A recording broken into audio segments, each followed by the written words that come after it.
Gyan Bharti Hindi high school कक्षा 12 नामा के मूल तत्व पार्ट 1 लेसन नंबर 7 साझेदारी पेड़ी का विसर्जन। अब साझेदारी पेड़ी के विसर्जन के अंदर अपने अनामत और अवितरित लाभ हानि की बाकी कैसे बांटते हैं उसके बारे में समझेंगे कि सर्वप्रथम पेड़ी की पक्की तलपट में दर्शाई एकत्रित अनामतें जैसे कि सामान्य अनामत, कारीगर अकस्मात, मुआवजा फंड, लाभ हानि खाता जमा बाकी यानी लाभ, उधार बाकी यानी हानि इत्यादि की रकमें वसूली खाते नहीं ले जानी जाती है। यह रकमें साझेदारों के लाभ हानि के प्रमाण में उनके पूंजी खाते ले जाई जाती है, मतलब उसको पूंजी खाते ले जाते हैं और संपत्ति और दायित्व नहीं है परंतु पूंजी का भाग होने से पूंजी खाते ले जाते हैं। अब उसकी प्रविष्टि अपने किस तरह से करेंगे तो पहला है कि अनामत और लाभ हानि खाता की जमा बाकी, लाभ हानि खाता की जमा बाकी यानी लाभ, तो अपने उसकी एंट्री कैसे करेंगे तो अनामत खाता उधार, विनियोग वृद्धि कमी फंड खाता उधार, कारीगर अकस्मात मुआवजा फंड खाता उधार, लाभ हानि खाता उधार और साझेदारों के पूंजी खाते का उसको अपने साझेदारों के लाभ हानि के प्रमाण में बांट देंगे और पूंजी खाते जमा करेंगे। यानी कि जो अनामत और लाभ हानि खाता की जमा बाकी है तो क्या करने का, अनामत कारीगर अकस्मात मुआवजा फंड, विनियोग वृद्धि कमी, लाभ हानि खाता जमा लाभ यानी जमा बाकी, वो सबको उधार करके अपने साझेदारों के पूंजी खाते उसको ले जाएंगे। अब दूसरी है कि लाभ हानि खाते उधार बाकी यानी हानि, लाभ हानि खाता उधार बाकी यानी हानि, तो क्या करने का, उल्टा देने का, साझेदारों का पूंजी खाता उधार और लाभ हानि खाते हानि, तो लाभ हानि के प्रमाण में उसे बांट कर पूंजी खाते में उधार में लिखेंगे। जो अपने पुनः मूल्यांकन खाता बनाते थे और जो जमा लाभ आता था तो अपने कहाँ ले जाते थे, साझेदारों के पूंजी खाते जमा में, और जो हानि होती तो अपने कहाँ ले जाते हैं, साझेदारों के पूंजी खाते में उधार में ले जाते। इसी तरह से यहाँ पर भी एंट्री करने की है। अब जो संपत्तियों के खाते बंद करके वसूली खाते ले जाना हो तो और क्या करना पड़ेगा कि जो संपत्तियों की हमेशा उधार बाकी होती है और पेड़ी के विसर्जन के समय पक्की तलपट में दर्शाई रोक संपत्तियों के खाते बंद करके वसूली खाते ले जाया जाए तो जो संपत्तियों की हमेशा उधार बाकी होती है, पेड़ी के विसर्जन के समय पक्की तलपट में दर्शाई गई रोकड़ के बैंक खाता के अलावा सभी संपत्तियों के खाते बंद करके वही कीमत से वसूली खाते उधार पक्ष में ले जाते हैं। संपत्तियों के खाते बंद करने के लिए उनके खाते जमा किया जाता है। जमीन, मकान, प्लांट, यंत्र, फर्नीचर, विनियोग, देनदार, ख्याति, पेटेंट, ट्रेडमार्क, कॉपीराइट, लेनी हुंडी इत्यादि, वो उसकी प्रविष्टि अपने निम्नानुसार करेंगे।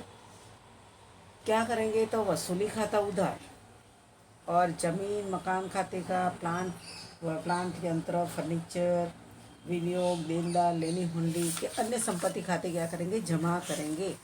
खाते बंद करने के लिए वसूली खाता में उधार कर दो और जो भी संपत्तियां है, जमीन मकान है, प्लांट यंत्र है या फर्नीचर है, विनियोग है, देनदार लेनी हुंडी के अन्य संपत्ति खाता जमा करने का है।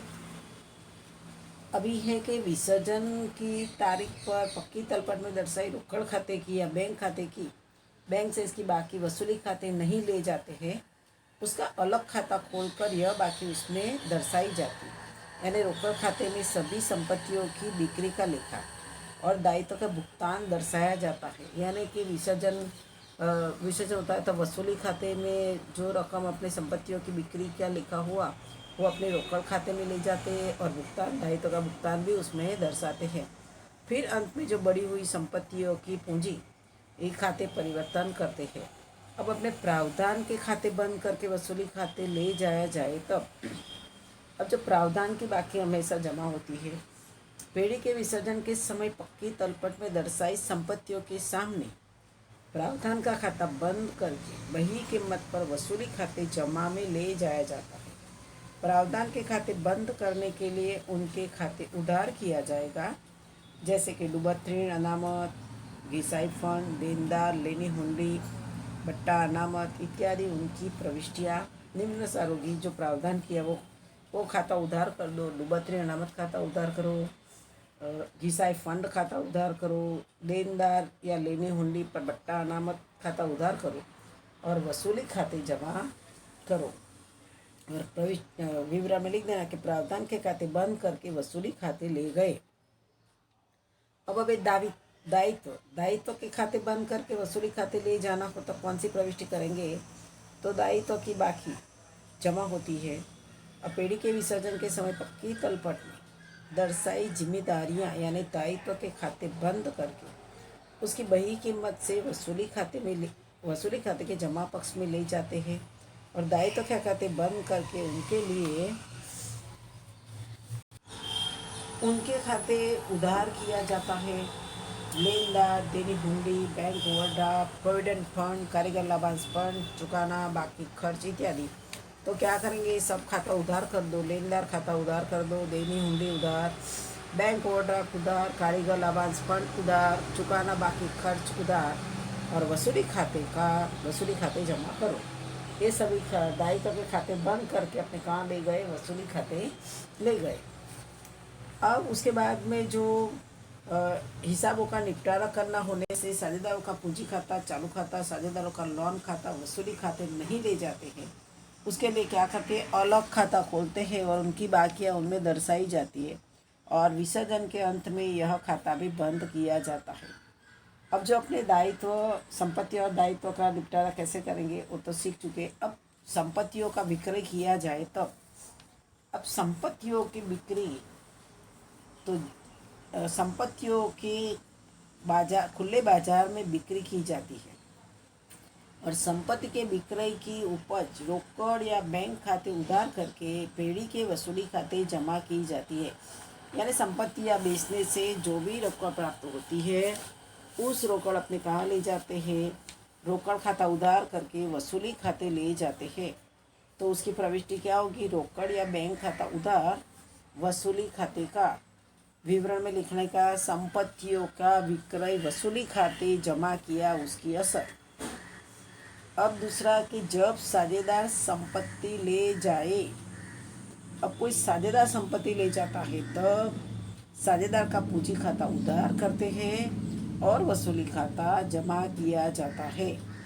यानी संबंधित साझेदार का पूंजी खाता उधार और वसूली खाते का, यानी साझेदार ने ली संपत्ति उनके खाते उधार की जाती है और वसूली खाते जमा किया जाता है। अब टिप्पणी के अंदर पेड़ी के विसर्जन के समय अभी प्रत्येक दृश्य और अदृश्य जो संपत्तियों को मिलने वाली अनुमानित कीमत अवश्य देनी है। दृश्य और अदृश्य संपत्ति की कोई भी कीमत मिलने वाली न हो तो उनके लिए प्रश्न में विशेष उल्लेख करना चाहिए। अब बही में दर्ज किसी लेनदार की उनकी लेनी रकम के सामने बही में दर्ज संपत्ति दी जाए तब ऐसी संपत्ति और ऐसा लेनदार वसूली खाते ले जाया जाता होने से संबंधित संपत्ति संपत्ति की गिनी गई उपज और संबंधित लेनदार के भुगतान के संदर्भ में कोई प्रविष्टि करनी रहती नहीं है। बही में नहीं लिखी संपत्ति की उपज मिले तब बही में संपत्ति एंट्री न की और उपज मिले तो क्या करो? रोकड़ खाता उधार, रोकड़ आती है इसलिए रोकड़ खाता उधार और वसूली खाते का विवरण लिख देना करके बही में नहीं लिखी संपत्ति के रुपये मिले उसकी असर। अब दायित्व चुकाया जाए तब यदि दायित्व रोकड़ में चुकाया जाए तो पेड़ी का दायित्व रोकड़ में चुकाया जाए तब चुकाई रकम से वसूली खाता उधार किया जाता है और रोकड़ खाता जमा किया जाता है। अपने रोकड़ चुकाते हैं तो व्यक्ति खाते के नियम के अनुसार रोकड़ आए तो उधार, नहीं जाए तो जमा, इसलिए अपने रोकड़ चुकाते हैं, इसलिए यहाँ वसूली खाता उधार करो और रोकड़ या बैंक खाता जमा करो। तो दायित्व का भुगतान किया उसकी असर। अब दूसरा है कि कोई साझेदार दायित्व चुकाने का स्वीकार करे। कोई साझेदार दायित्व चुकाए या चुकाने की जिम्मेदारी स्वीकार करे तब वसूली खाता उधार करके संबंधित साझेदार का पूंजी खाता जमा किया जाता है। यानी वसूली खाता उधार संबंधित साझेदार के पूंजी खाते का। साझेदार ने दायित्व भुगतान किया कि करने का स्वीकार किया जब स्वीकार करे दायित्व या चुकाए तो क्या करो, वसूली खाता उधार करो और संबंधित साझेदार के पूंजी खाते ले जाओ। अब टिप्पणी में लिखा है कि बही में दर्शाई कोई जिम्मेदारी के भुगतान के संदर्भ में कोई सूचना न हो तो भी पेड़ी के विसर्जन के समय जिम्मेदारी बही कीमत से चुकाई जाती है, ऐसा मानकर प्रविष्टि करने की। अब आगे है कि बही में नहीं लिखा दायित्व चुकाया जाए तब, बही में नहीं लिखा दायित्व चुकाया जाए तो वसूली खाता उधार, रोकड़ या बैंक खाते का विवरण में लिख देना, नहीं लिखे दायित्व चुकाया। अब उसके बाद छठा पॉइंट है कि साझेदारी पेड़ी का विसर्जन खर्च चुकाया जाए तो, साझेदारी पेड़ी का विसर्जन खर्च सामान्य रूप से पेड़ी को भुगतान करना होता है। पेड़ी के विसर्जन खर्च की हिसाबी असरें निम्नानुसार विविध संजोगों के अनुसार दे सकते हैं। अब जो विसर्जन खर्च पेड़ी चुकाए और पेड़ी को भुगतना हो तब वसूली खाता उधार, रोकड़ या बैंक खाते का विसर्जन खर्च चुकाया उसकी असर। दूसरा कि कोई साझेदार जिम्मेदारी स्वीकार करे तब, यदि विसर्जन खर्च किसी साझेदार को भुगतना हो और वह विसर्जन खर्च का भुगतान करे तब पेड़ी की बही में उसके संदर्भ में कोई लेखा नहीं करना होता है, परंतु ऐसे विसर्जन की कार्यवाही की जिम्मेदारी स्वीकार करने के बदले में पेड़ी द्वारा संबंधित साझेदार को उसके पारिश्रमिक की रकम चुकानी हो तब निम्न प्रविष्टि होती है। तो वसूली खाता उधार, संबंधित साझेदार के पूंजी खाते का, यानी कि साझेदार को विसर्जन की कार्यवाही करने के बदले में जो भी पारिश्रमिक मेहनताना जो मिलता है उसकी रकम चुकाई जाए तो वसूली खाता उधार करो और संबंधित साझेदार के पूंजी खाते का। अब दूसरा है कि जिस साझेदार की जिम्मेदारी हो उस साझेदार ने किए विसर्जन खर्च का भुगतान पेड़ी ने किया हो तो उसकी प्रविष्टि क्या करेंगे, तो संबंधित साझेदार का पूंजी खाता उधार और रोकड़ या बैंक खाते का पेड़ी के विसर्जन खर्च का भुगतान साझेदार की ओर से किया गया, पेड़ी ने किया तो संबंधित साझेदार का पूंजी खाता उधार, रोकड़ या बैंक खाते का। अब अपने सातवां पॉइंट है कि साझेदार की लोन चुकाई जाए तब। अब साझेदार की लोन खाता उधार करो और बैंक या रोकड़ खाते का साझेदार की लोन चुकाई उसका। अब 8 नंबर का पॉइंट है वसूली खाता की बाकी का वितरण। अब वसूली खाते की बाकी लाभ या हानि के स्वरूप में होती है। यह लाभ या हानि साझेदारों के लाभ हानि के प्रमाण में बांटकर उसके चालू खाते या पूंजी खाते ले जाते हैं। अब जो वसूली खाता के बाकी का वितरण अपने करना, उसमें लाभ हो तब, लाभ हो तो क्या करो, वसूली खाता उधार करो साझेदार के पूंजी या चालू खाते का, यानी वसूली खाते का लाभ का वितरण साझेदारों के पूंजी या चालू खाते किया जाता है। यदि हानि हो तो साझेदार का चालू या पूंजी खाता उधार और वसूली खाते का, यानी वसूली खाते की हानि का वितरण साझेदारों के चालू या पूंजी खाते किया जाता है। अब साझेदारों का चालू खाते बंद किया जाए तब, जब साझेदारों का चालू खाता बंद किया जाए तब क्या करने का, कि विसर्जन के समय साझेदारों का चालू खाता बंद करके पूंजी खाते ले जाए तो चालू खाता की जमा बाकी हो तो, चालू खाता की जमा बाकी हो तो क्या करो, साझेदारों का चालू खाता उधार और साझेदारों के पूंजी खाते का, यानी साझेदार के चालू खाते की बाकी पूंजी खाते में ले जाते हैं।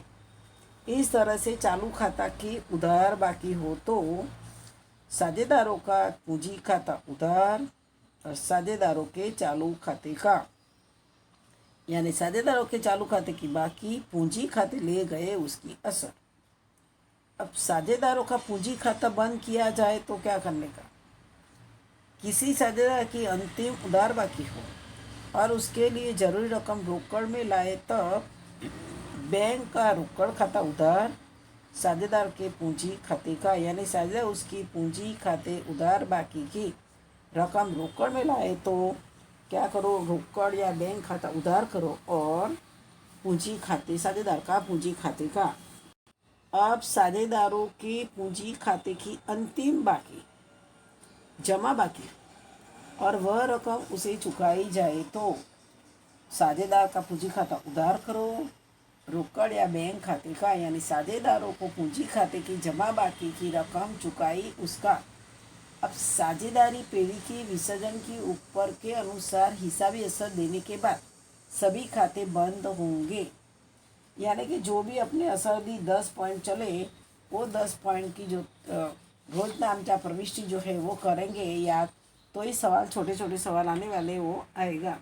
अब अपने कुछ विशिष्ट व्यवहारों की असर हो तो अब विशिष्ट व्यवहारों में बही में नहीं लिखी संपत्ति बही में लिखे किसी लेनदार को उसके लेना के संबंध में दी जाए तो ऐसे संजोगों में लेनदार की कुल रकम में से ऐसी संपत्ति की गिनी कीमत घटाने के बाद लेनदारों की बाकी की रकम ही चुकानी होगी।